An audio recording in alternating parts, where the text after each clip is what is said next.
Hi, welcome to Jane Unchained's Lunch Break Live. I think at the end of this, we will actually be officially on our way towards the weekend. It's Wednesday, and I have a wonderful recipe for you. I'm Elysabeth Alfano, and today I'm going to be making Kung Pao Chick'n with no chicken. Okay, so this is one of those recipes that people rarely make, and so it's an easy recipe to make, and it's great to impress people because they're gonna say, oh my gosh, you are making Kung Pao Chick'n, as if it were super hard. But I'm going to show you that in fact, it's not hard at all. Okay, so the recipe does have a lot of ingredients, but it's one of those wonderful recipes where you just put it all together, mix, and go. So that's what I'm gonna do now.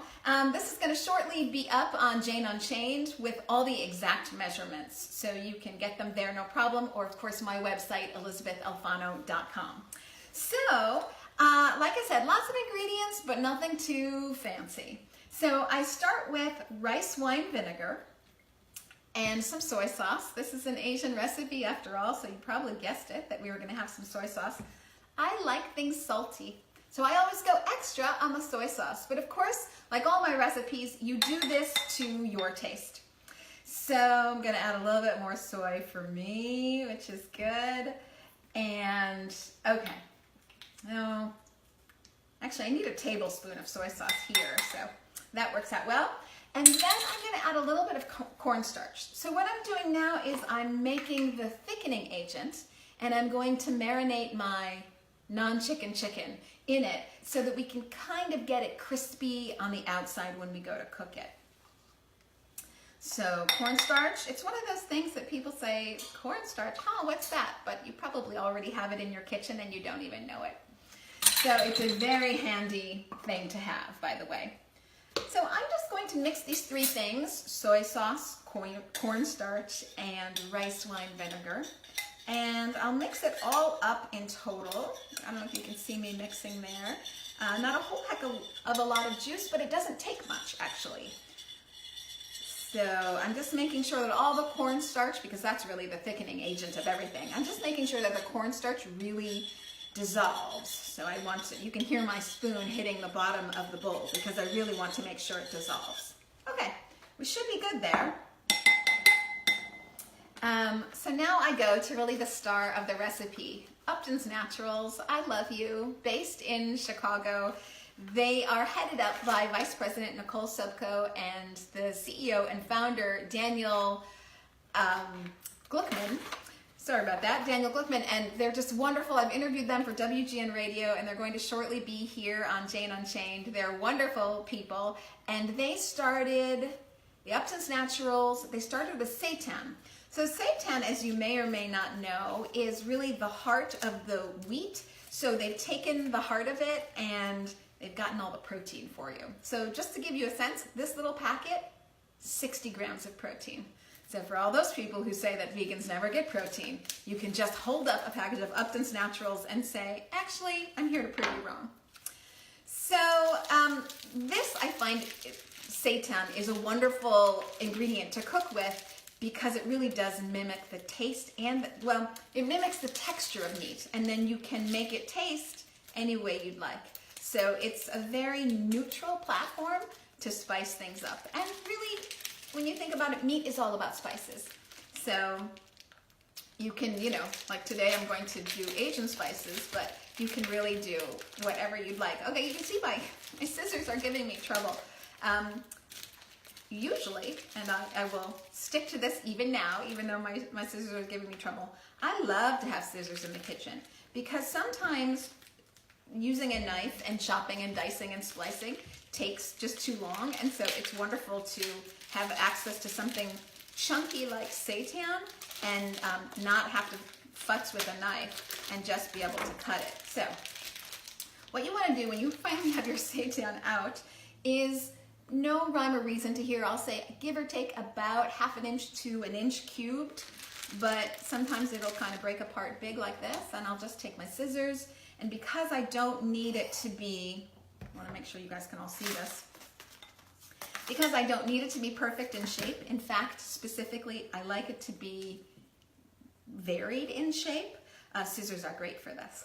So you can see I just use my scissors and I'm cutting it up, You can see the texture, it's really chunky and dense. This is why, for me, it's just like chicken, which is great. It's chunky and dense and, yeah, very tasty. So I would say that seitan is about as processed as bread would be.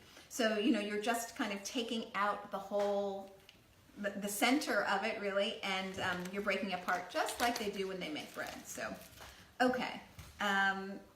Usually for my recipes, I'll use 2 packages of Upton's Naturals. And I should say that the seitan that they do comes in a variety of flavors, but for this, since we're going to be flavoring it ourselves, of course, I just have the original. And again, shout out to them. A little note about their business. So Upton's Naturals recently moved into a new factory because they are growing leaps and bounds, and they didn't have enough space. So they have a new manufacturing plant, and I think they've increased how many employees work for them. So it's a very shining star in the plant-based world. Okay, so a lot of my seitan has already has separated itself, sort of, which is a very natural process. So I'll just go and empty this right into my bowl. And what I'm going to do then is I'm going to marinate those 3 things that I put in before, cornstarch and rice wine vinegar and soy sauce, and I'm going to let my non-chicken chicken, my seitan, marinate in those juices, and I'll just put it aside. So,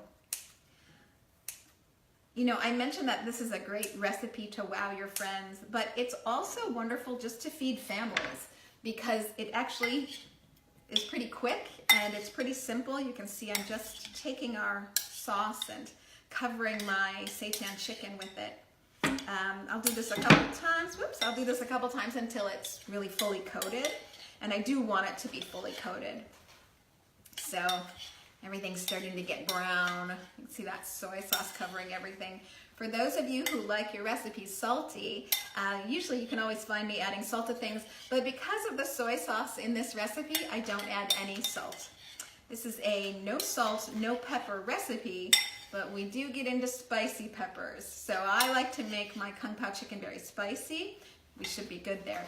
But I know that that's not for everybody. So, of course, spice to your own taste.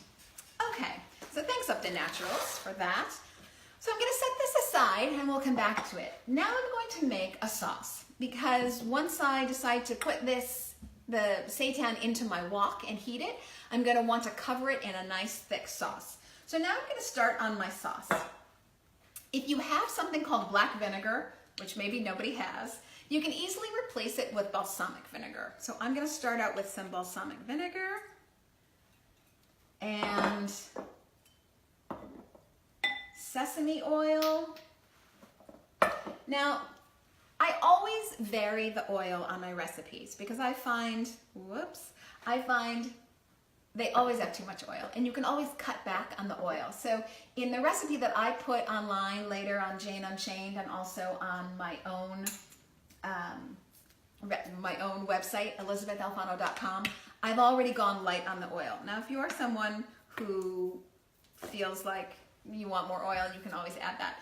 Like always, I like to say with my recipes that you really just make a lot of this to your own taste. So feel free to, ad hoc as you need. Okay, so I've been talking so much, I didn't let you guys know that what I just put in is hoisin sauce. And this is sort of a sweeter, thickening Asian sauce that I like to cook with a lot. And yeah, hoisin sauce, that's probably the most exotic you'll get in this recipe. Maybe something you do actually have to go to the grocery store for, but I think everything else you probably have somewhere already in your kitchen. Now, I told you I like it spicy, Szechuan peppercorn. So many of you will choose probably to not have this in your recipe at all, but that's not me, so in it goes. I like Szechuan peppercorn. It's a little spicy, and it's also something that can numb your mouth a little bit. You've probably already heard about it, so it can numb your mouth a little bit, and I think that's a fun experience. So it just depends on you. We're back to soy sauce, of course, because that's gonna go in our sauce. And I believe we also need a little bit of cornstarch. So again, just a thickening agent to keep this not too watery, not too liquidy. We don't want that. So in it goes. more cornstarch. Okay, so again, what I love about this recipe is put a bunch of stuff together and just mix it and go. So I'm going to do that again. Of course, always trying to dissolve the cornstarch as much as you can. You really want that to be fully dissolved so that you can get all of its thickening benefits. Okay, you can hear my spoon doing the work, hitting it at the bottom of the bowl. Almost done. So I will also be setting this aside, and I'll be adding it to my wok later once I get the main ingredients sort of fully cooked. I'll just want to add this so that we can coat our Kung Pao Chick'n before we serve it over brown rice. And again, great for families. You can feed your kids, 4 or 5 people at a time with this very simple recipe. Okay. I think the things that take the longest would be dissolving the cornstarch and cutting the seitan with your scissors. That's it. You see how easy this is. So, okay, this is pretty dissolved here. I think we're good to go. So I'm going to set that aside along with all the ingredients that I used to make it. So these now are going off screen so that I can focus on the vegetables. Yes, we do have them, the vegetables in this recipe. Okay. Good. So I've said this before, I like to have a clean workstation. So I always say, never salt at the end, always salt midway through. Otherwise you'll find yourself over salting at the end. And my second rule always in the kitchen is clean as you go. So we have no salt in this recipe, but I do like to keep my workstation neat. So we clean as we go. Sadly, we're also done with peppercorns, so I'll put them over here. Okay, so what makes this recipe so tasty is that I bring in things like garlic, and ginger, fresh ginger, oh my word. Just the joy of cooking with fresh ginger. When you cut into it, you get this great smell in the kitchen. And then I have scallions, which give it a lovely green color. And I don't always do this, but sometimes if I have red pepper in the kitchen, fresh red pepper, I'll go ahead and cut up pepper and add it to this. That certainly goes very well. Okay, so again, you can do this to your taste. I love garlic, so I go heavy on the garlic. And I'll do that right now here. I've got these, hopefully you can see my fingers. I've got 3 cloves of garlic, and I'm just going to slice them so it's not too much, but so that you really get that taste throughout. Just so nice. Now sometimes people ask me, should they buy pre-peeled garlic? You can buy it in a big thing like this, and it's in some liquid to keep it from going bad, and it's already been peeled, because something else that takes a teeny bit of time is to actually peel the garlic. And I always say, don't do it. Don't do it. Garlic needs to be fresh. I'm sorry to disappoint, because I know we're all so busy and we don't have a lot of time in the kitchen, but garlic really does need to be fresh, otherwise you're going to lose that wonderful taste. And I always wonder what exactly is in that water that they have the garlic sitting in. I'm sure it's on the back of the label. I just don't know it because I never do it, but I say no. But of course, up to you. Time is a premium for everybody, and I certainly understand that. Now, I've already gone ahead and chopped some of the ginger, but this is just lovely. We're going to throw that right in. And then I take my scallions and I cut them down lengthwise. I'll do here. And then after I do that, I do it again. I cut it down the middle lengthwise. I'm trying to get my scallions to be very wispy. And then depending on the length, I cut in half or in thirds. I'm trying to get it to be very wispy. I will be cooking it up in the wok, but I'll also be using it as a garnish at the end. So I take a couple of these, I sort of put them aside so I don't forget to have a garnish for myself. Okay, now I said I like things spicy, so here are dried chili peppers. Now, sometimes it's funny with these chili peppers, you can land on one that's particularly spicy, and you think your life is going to end, and sometimes they're very mild, and you wonder why people get so excited about them. So you never quite know what you're going to get, so I would say tread slowly, tread carefully. I'm going to go ahead and break one open. Oh my. You can see all the seeds in there, so wonderful. They're spilling out onto my chopping board. And I'm going to, whoa, cut this into slices and I'll put it in my wok with everything else. Now, I like it spicy, so I'm not holding back, but it's up to you to decide if you really want to go full board on this. And of course, I always do. So, okay, that's it. All the prep is done, and now we're just gonna go ahead and cook everything and bring it together. I will say that last night I made brown rice in preparation for today, and I made it in my handy dandy rice cooker. If you don't have a rice cooker, go out and get yourself a rice cooker right now. It makes all the difference, and of course rice is such a wonderful base for so many dishes. I always like to make brown rice, and a hint on brown rice when you're making it, don't use water, use mushroom broth. So the brown rice that I did last night is with mushroom broth, and all you do is you put it in the rice cooker, plug it in, hit the button, and you have rice. So we're all about making things easy and fast, and that is one way to do it for sure. Okay, so I'm gonna head on over to my wok, take my handy dandy sesame oil. Woks love to be hot. So I'm gonna let that heat up for a little bit, and then I'll just put in some sesame oil, and I'm gonna start by getting my spicy peppers in there first. And then I'm going to add all of the other ingredients. So we're gonna kind of go in stages here. Okay, again, I have to clean my station, so I feel like I'm working in a clean area. It always makes me feel better. Funny. Okay. Now I saved some scallions. I think I told you I'm already gonna garnish my plate. This way I don't forget. This can be a little thinner. Okay, this way I don't forget. I like to have them on the side of the plate. So, okay, I'm gonna move my station over here, bringing everything with me.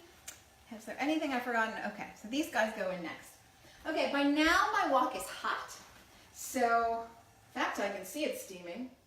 And did I put in the oil yet? No, I did not. Okay. Again, I don't like to go too heavy on the oil. Many people would put in 2 tablespoons. I'm not going to. I'm just putting in 1. But of course, up to you. You do that as you see fit. So this will be immediately hot, and I want